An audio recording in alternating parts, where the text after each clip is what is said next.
Bismillahirrahmanirrahim. Assalamualaikum warahmatullahi wabarakatuh. Alhamdulillahilladzi hadana li hadza wa ma kunna linahtadiya laula an hadana Allah. Asyhadu an la ilaha illallah wahdahu la syarika lah wa asyhadu anna sayyidana wa habibana Muhammadan abduhu wa rasuluh sallallahu alaihi wasallam la nabiyya ba'dah. Amma ba'd. Bapak-bapak dan ibu-ibu yang saya hormati, ikhwan dan akhwat, saudara-saudari sekalian yang dirahmati Allah. Pertama kita bersyukur kembali kepada Allah Subhanahu wa taala. Pada pagi hari yang berbahagia ini Allah berikan kembali kepada kita taufik, kesempatan untuk hadir kembali dalam majlis tadabbur Al-Quran yang mulia dan penuh berkah ini. Mudah-mudahan semua insya Allah dalam keadaan sehat walafiat.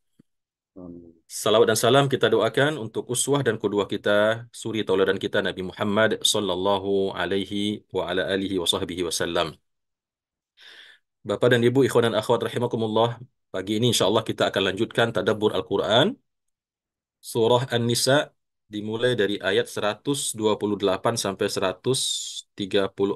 A'udzubillahi minasyaitonirrajim. Bismillahirrahmanirrahim. Ya, sebelumnya kita lihat kembali ayat sebelumnya yang terakhir kita tadabburi di hari yang lalu, kemarin ya. Ayat yang kemarin 127 membahas tentang perempuan ya, ketika para sahabat yang ada di Madinah bersama Rasulullah sallallahu alaihi wasallam meminta fatwa kepada Nabi Muhammad sallallahu alaihi wasallam tentang urusan-urusan yang berkenaan dengan wanita ya, tentang talak, tentang pernikahan, tentang muhrim, tentang haid dan tentang hal yang lain-lain. Maka Allah mengatakan qulillahu yuftikum fihinna. Allah telah berfatwa.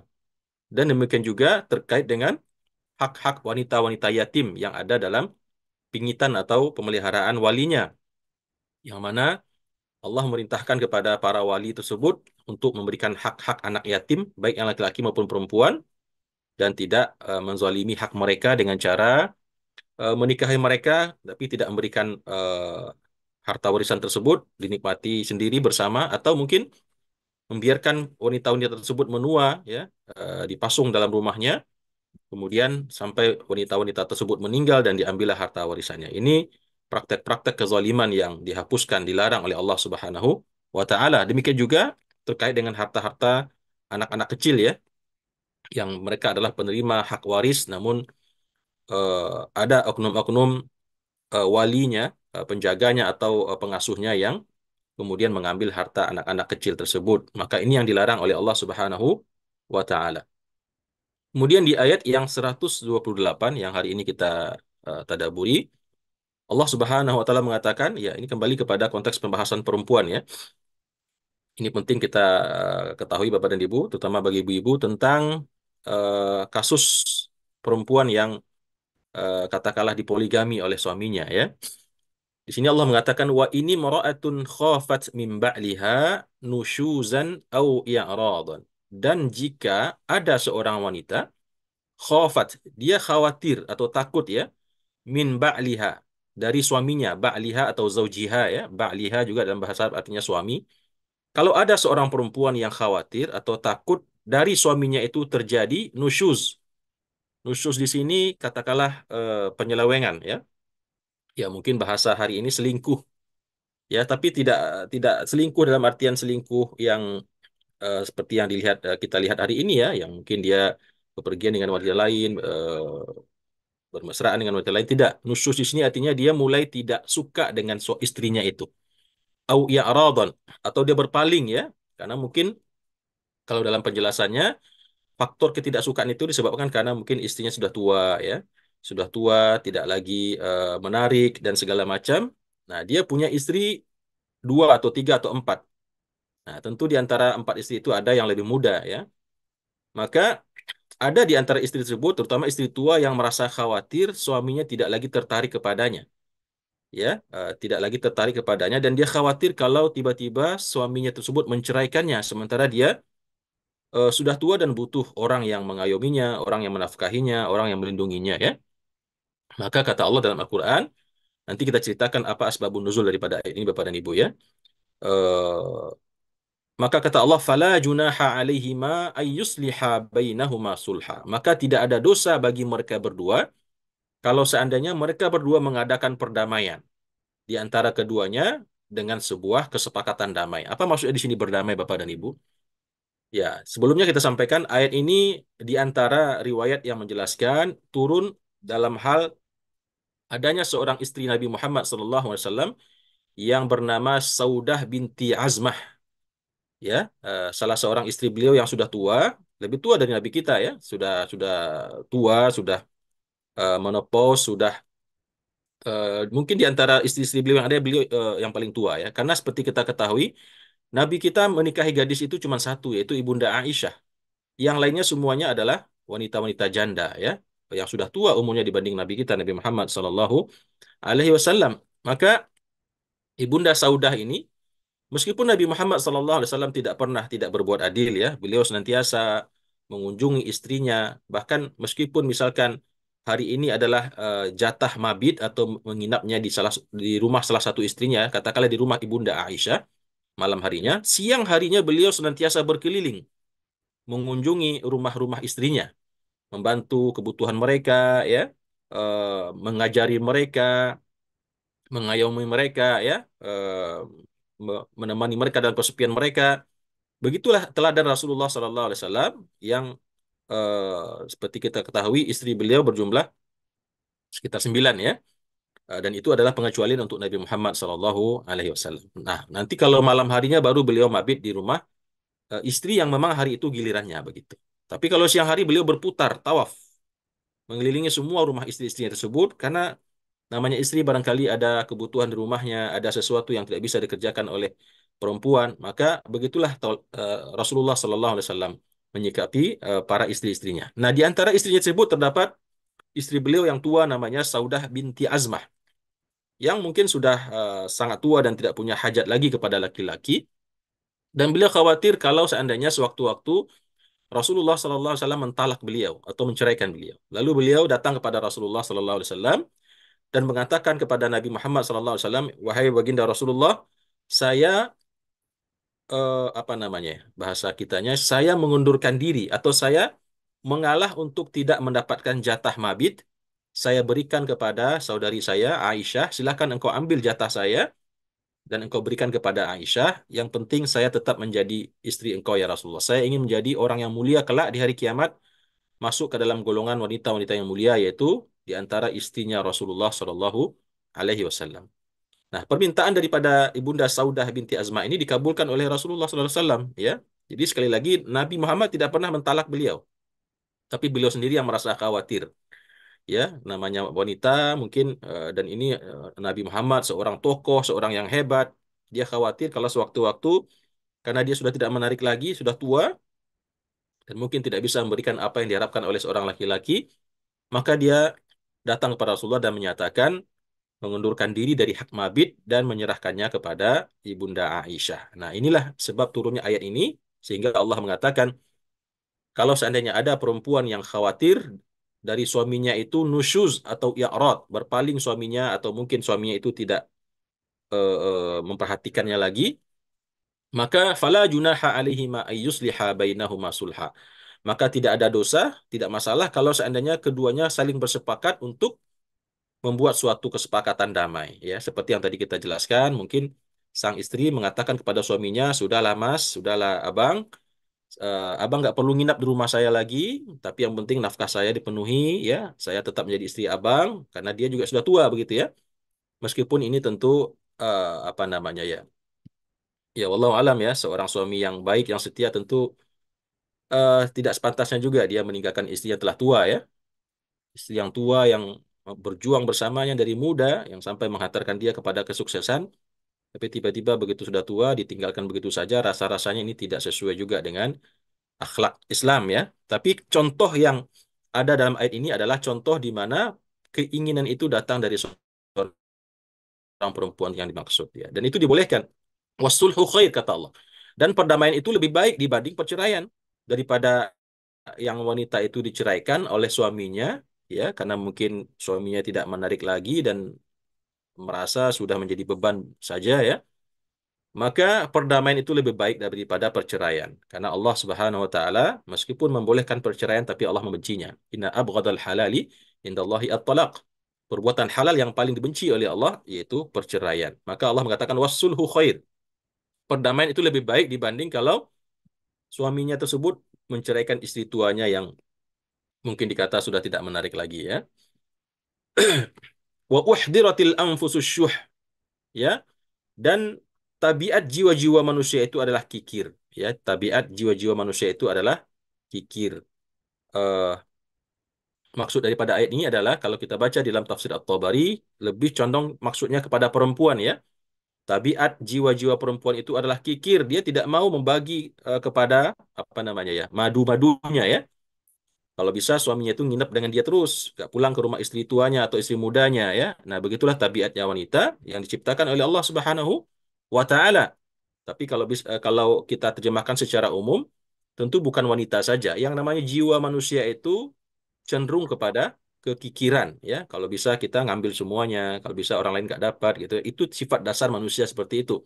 Kecuali manusia-manusia yang sudah tersibghah atau diwarnai oleh iman, Islam, akhlak, maka dia perlahan-lahan bisa menghilangkan sifat atau tabiat kikir tersebut.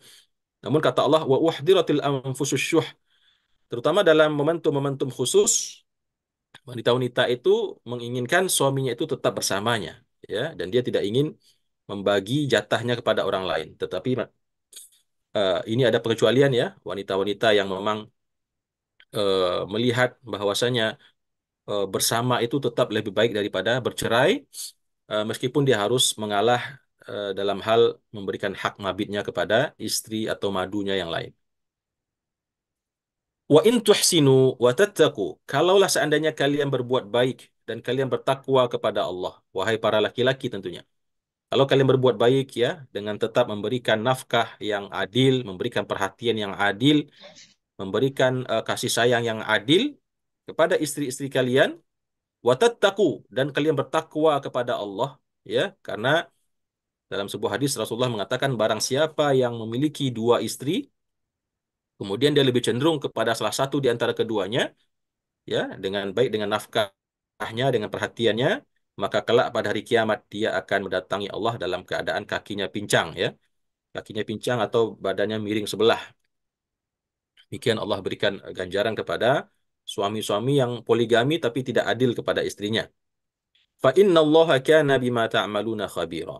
Kalau seandainya kalian berbuat ihsan ya dan bertakwa kepada Allah baik secara khusus dalam konteks kepada pasangannya, begitu juga dalam konteks yang umum berbuat ihsan kepada manusia ya dalam kehidupan kita dan bertakwa kepada Allah, fa innallaha kana bima ta'maluna khabira.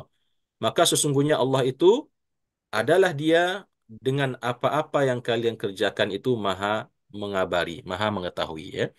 Jadi bagaimanapun seorang suami bersembunyi dalam pandangan Allah dalam menyembunyikan ketidakadilannya, dalam memberikan hak-hak para istri-istrinya, maka Allah Maha mengetahui. Tidak ada yang luput dalam pandangan Allah dan semua nanti kelak akan dia pertanggungjawabkan di hadapan Allah Subhanahu wa taala. Makanya Bapak dan Ibu ya, tidak mudah poligami itu sebetulnya ya. Kebanyakan laki-laki melihat bahwa poligami itu enak, poligami itu sesuatu yang apa namanya ya, yang mereka sukai, tapi sebetulnya tidak semudah yang dibayangkan dan juga hukumannya yang akan disiapkan oleh Allah bagi laki-laki yang poligami tapi tidak adil juga luar biasa dahsyatnya nanti.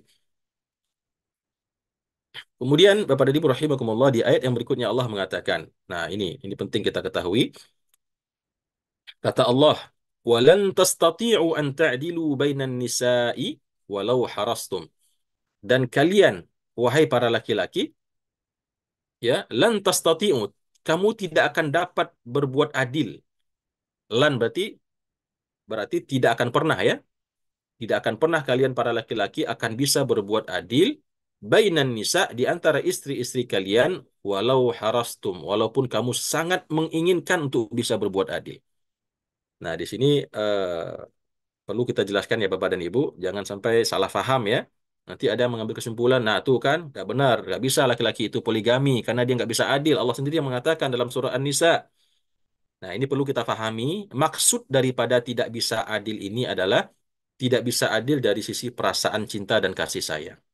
Ya, yang namanya manusia ya, pasti ada kecenderungan kepada salah satu istrinya. Kalau dia punya istri empat, dari yang empat itu Ada salah satu yang secara kolbunya, secara hatinya dia lebih sayang kepada si A atau si B atau si C atau si D lah ya. Akan tetapi dari sisi keadilan, memberikan nafkah, memberikan hak menginap, memberikan pakaian, memberikan sandang, pangan, papan dan lain sebagainya, maka itu manusia bisa adil, ya. Manusia bisa adil dalam hal itu. Tapi yang tidak bisa adil adalah dari sisi perasaan. Dan ini yang dulu pernah diadukan oleh Rasulullah SAW kepada Allah. Kata Rasulullah, ya Allah, sesungguhnya aku telah berusaha untuk adil dalam hal-hal yang berada dalam genggaman tanganku, yaitu soal memberi nafkah, soal mabit, soal memberikan apa namanya pendampingan. Akan tetapi kata Rasulullah, jangan hisab aku, jangan azab aku terhadap keadilan yang sifatnya tidak ada dalam tanganku. Artinya apa? Rasulullah tahu beliau lebih cinta di antara semua istrinya yang 9 itu, yang paling beliau cintai adalah Ibunda Aisyah. Ya, tentu karena banyak faktor, karena beliau paling muda, karena beliau paling pintar, paling cantik, paling smart ya. Maka namanya tabiat manusia wajar ada kecenderungan seperti itu. Dan ini tidak dihisap oleh Allah Subhanahu wa taala ya. Tetapi yang dihisap itu adalah keadilan yang sifatnya tindakan, pembagian secara fisik, secara materi ya. Makanya kata Allah, "Walan tastati'u an ta'dilu bainan nisa'i walau harastum." Kalian tidak akan bisa adil di antara istri-istri kalian walaupun kalian sangat menginginkannya.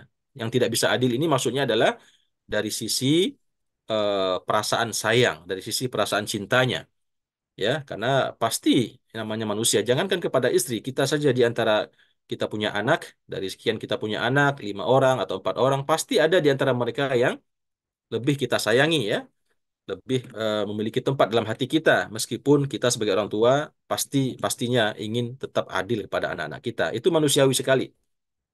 Maka kata Allah, "Fala tamilu kullal maili."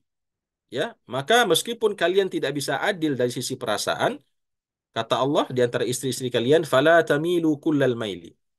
Janganlah kalian terlalu cenderung kepada salah satu di antara istri kalian tersebut dengan setotal-totalnya kecenderungan. Artinya apa? Jangan terlalu cenderung nampak gitu ya, terlalu nampak kecenderungan tersebut kepada salah satu di antara istri-istri ya. Mbok ya tetap menjaga perasaan yang lain ya. Meskipun lebih sayang kepada si A, tapi cukup itu disimpan dalam hati, tidak ditunjukkan dalam sikap ya, tidak tunjukkan oh giliran ketemu sama si A dipeluk-peluk ya, dibimbing, tapi begitu sama istrinya yang B dicuekin begitu saja, jalan pun nggak pernah pegangan tangan dan segala macam.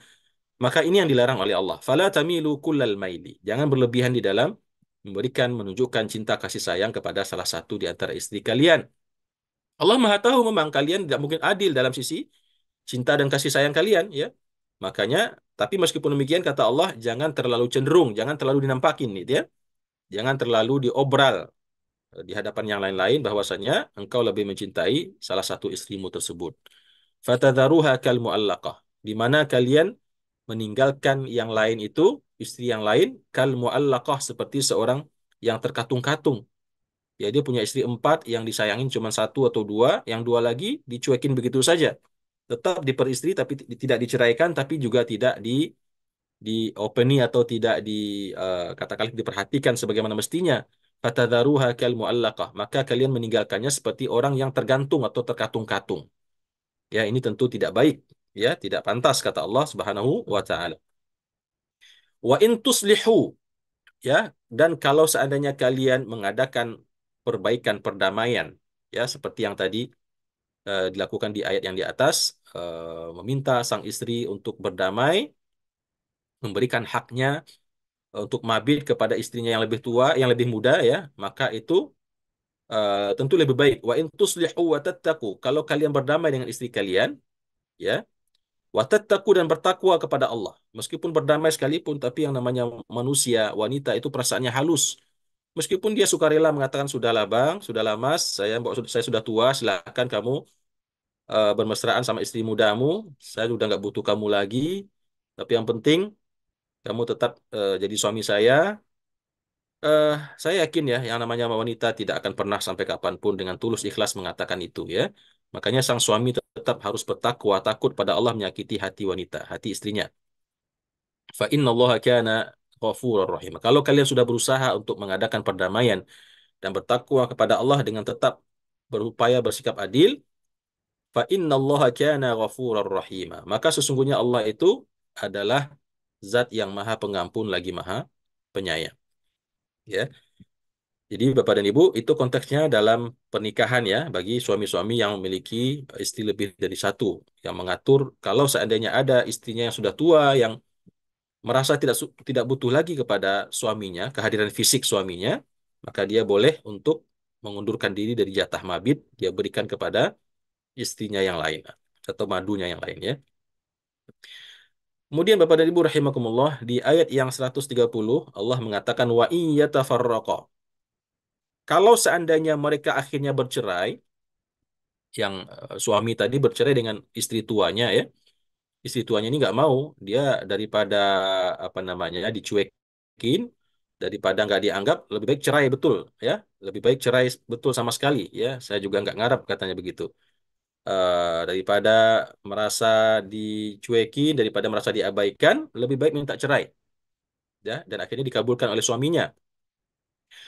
Wa iya tafarraqa, kalau seandainya keduanya sampai bercerai, yughnillahu kullam min sa'ati. Maka Allah akan memberikan kecukupan kepada keduanya, kepada masing-masing dari limpahan karunia-Nya. Artinya apa Bapak dan Ibu? Kalau seandainya karena mungkin sudah dibicarakan baik-baik, tidak ada kesepakatan, lalu akhirnya bercerai, maka jangan khawatir kata Allah.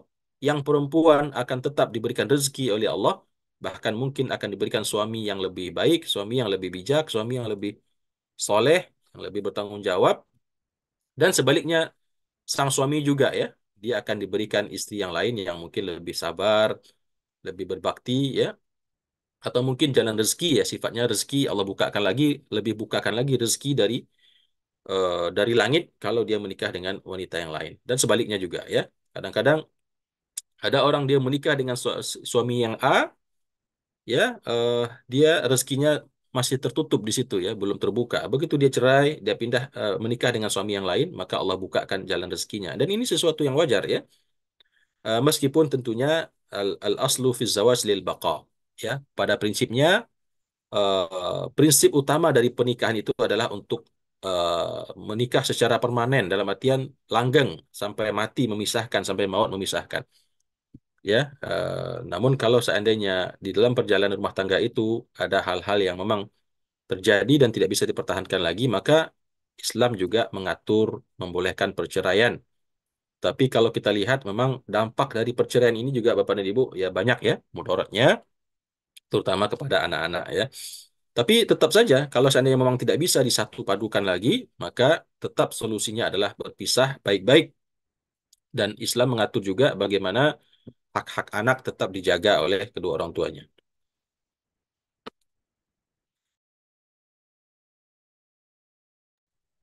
Ya, mohon maaf. Kemudian Bapak dan Ibu rahimakumullah, di ayat berikutnya Allah mengatakan, jadi Allah akan memperkaya masing-masing ketika mereka berpisah ya. Wa iya tafarraqa yughnillahu kullam min sa'atihi wa kana Allahu wasi'an hakima.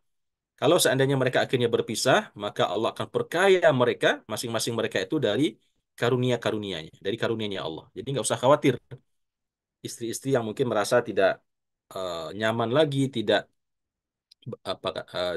tahan lagi dengan suaminya yang mungkin punya akhlak tidak baik, maka kalau seandainya dia berpisah, maka Allah akan tetap memberikan karunia ya, akan mencukupi mereka dari karunia-Nya Allah Subhanahu wa taala. Wa kana Allahu wasi'an hakima, dan adalah Allah itu maha luas rezekinya dan juga maha bijaksana.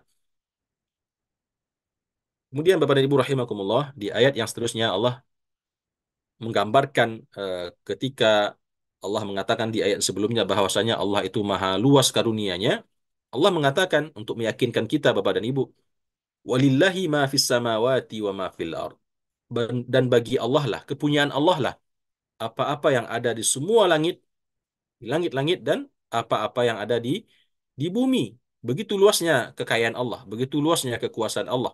Jadi nggak perlu khawatir kalau soal rezeki kata Allah, karena Allah lah yang memiliki semua kerajaan yang ada di langit dan di bumi dan segala isinya. Walaqad wassayna alladhina utul kitaba min qablikum. Dan sungguh kami telah berwasiat, telah kami wasiatkan orang-orang yang diberikan Alkitab sebelum kalian, yaitu orang Yahudi dan Nasrani, wa iyyakum, dan demikian juga kepada kalian. Jadi kata Allah, kami telah berwasiat kepada orang-orang yang diberikan kitab sebelum kalian dan kepada kalian juga, wahai orang mukminin, orang muslimin. Apa wasiatnya? Anittaqullah, bertakwalah kepada Allah, ya. Bertakwalah kepada Allah. Carilah karunia Allah dengan cara bertakwa. Tunaikan apa yang Allah perintahkan, jauhi apa yang Allah larang.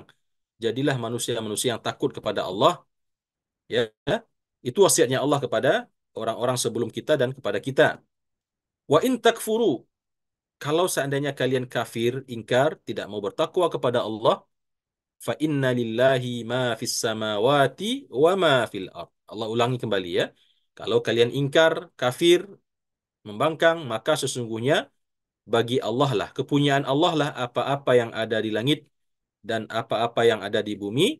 Wa kana Allahu ghaniyan hamida, dan adalah Allah itu zat yang maha kaya dan maha terpuji.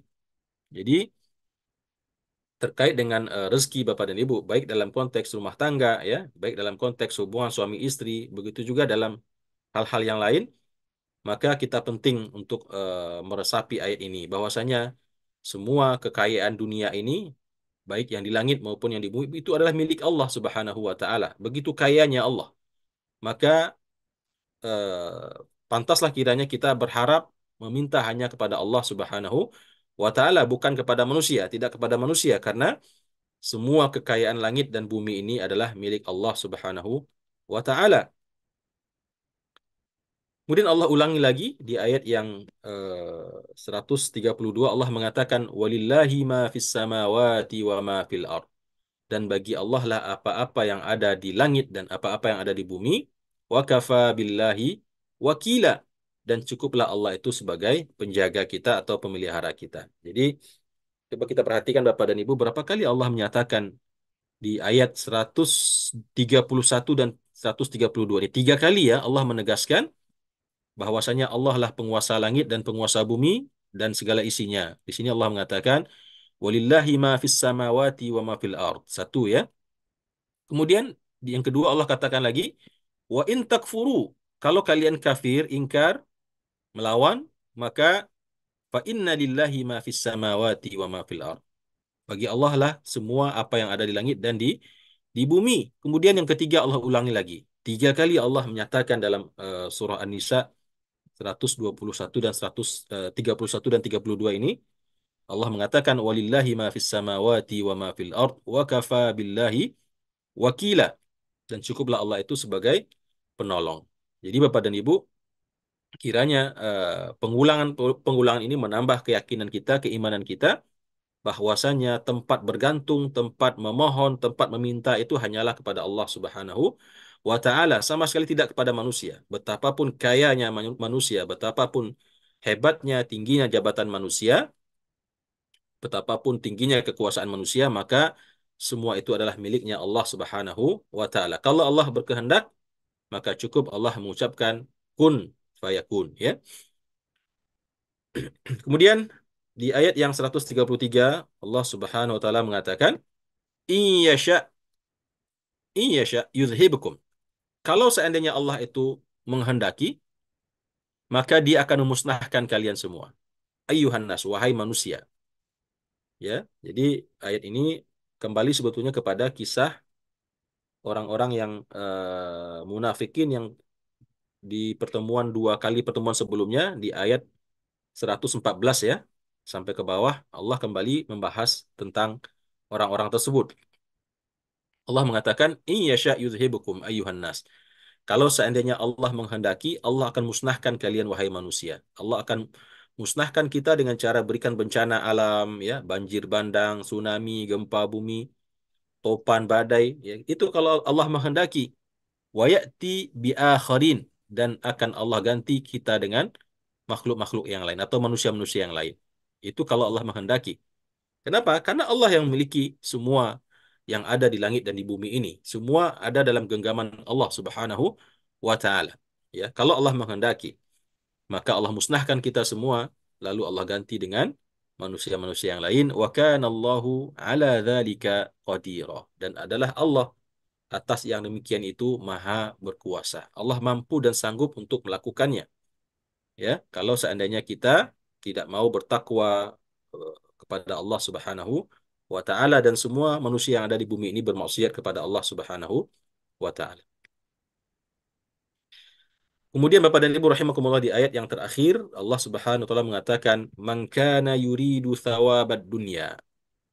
Barang siapa di antara manusia yang menginginkan hanya pahala dunia, yaitu dari kalangan orang-orang munafikin ya, yang ada bersama Rasulullah SAW di Madinah pada waktu itu, mereka itu cuma hanya mengharapkan pahala dunia atau imbalan dunia, yang sebetulnya mereka tidak beriman sebetulnya kepada Rasulullah, tapi mereka hanya mengharapkan imbalan dunia.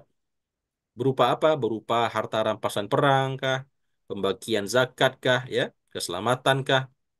Artinya apa yang mereka inginkan itu hanya pahala dunia atau kebaikan dunia. Maka kata Allah, fa'indallahi thawabud dunya wal akhirah.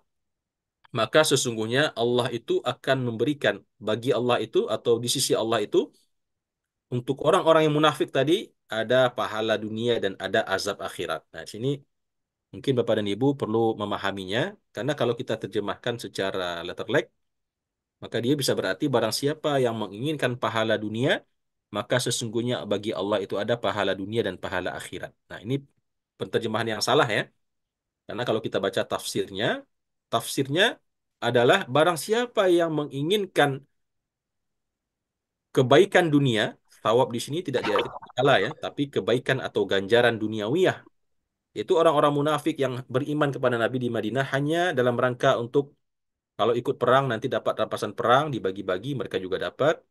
Kalau mereka orang fakir, miskin, mereka juga dapat zakat, dapat sedekah, ya, dan dilindungi oleh Rasulullah SAW, tidak bayar jizyah, ya, karena orang munafik dihitung sebagai orang Islam ya, bukan ahlul kitab yang harus bayar jizyah. Maka kata Allah, ketahuilah sesungguhnya Allah telah siapkan bagi kalian pahala dunia dan juga azab akhirat sekaligus. Di dunia kalian mendapat apa yang kalian inginkan, akan tetapi di akhirat juga Allah siapkan untuk kalian azab yang sangat pedis, yang sangat pedih ya. Wa kana Allahu sami'an basira.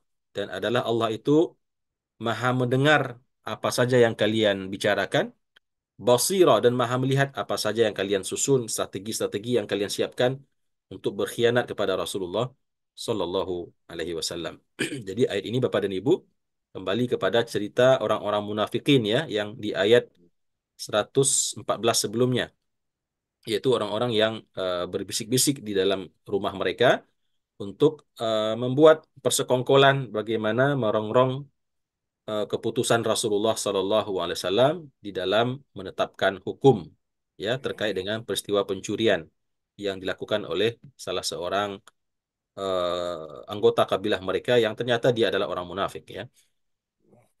Taib, Bapak dan Ibu rahimakumullah, demikian kira-kira panduan tadabbur kita untuk ayat 128 dan 134 pada pagi hari ini.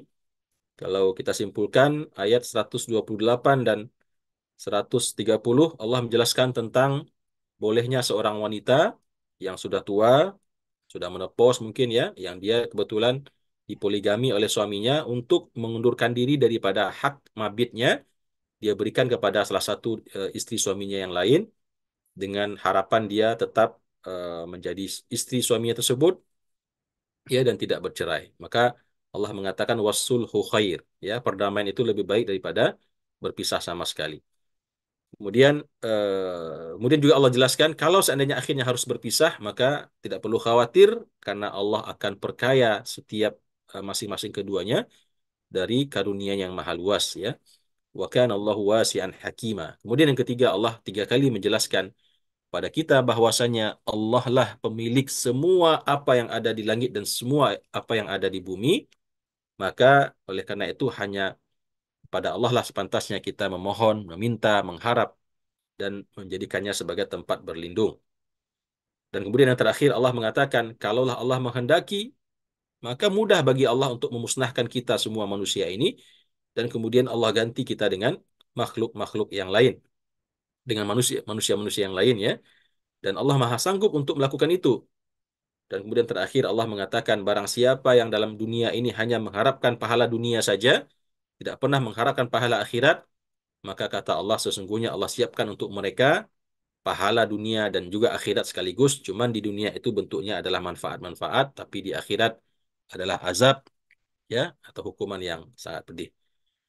Kiranya demikian Bapak dan Ibu rahimakumullah, wallahu a'lam bisawab yang bisa saya sampaikan. Terima kasih atas perhatian dan kehadiran Bapak dan Ibu semua. Dan saya juga mohon maaf atas kekurangan penyampaian pada pagi hari ini dan salah khilaf ucapan dan perkataan. Kita cukupi sementara untuk penyampaian tadabbur dan kita lanjut kepada sesi tanya jawab. Aku qouli hadza wa astaghfirullah li wa lakum. Wassalamualaikum warahmatullahi wabarakatuh.